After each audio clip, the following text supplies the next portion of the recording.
dawi sun mu ba daga nan ba. Wace ce ta wurarwa? Wace ce? Wace ce? Wai wace ce ta wurarwa? Wace ce? Wace ce? To ga waƙar ta wurarwa. Dawi sun mu bi muna da ke.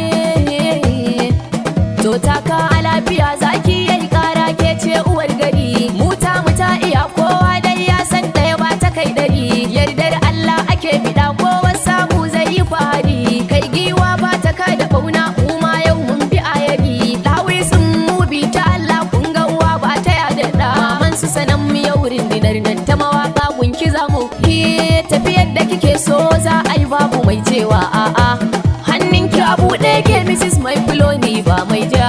Garkuwar mata na rewa in kin rike ba wani mai ja. An san ki a Nijar da Mali Ghana har ma nan Naija. Dawi sun mu bi fito ba boka ba malam ba. Mai kyauta babu zato kin ba ɗakin ba baba. Maman su sanam ga Hausawan waka yaran nan da yake miki waƙar nan yau a ga mai yanayi wannan.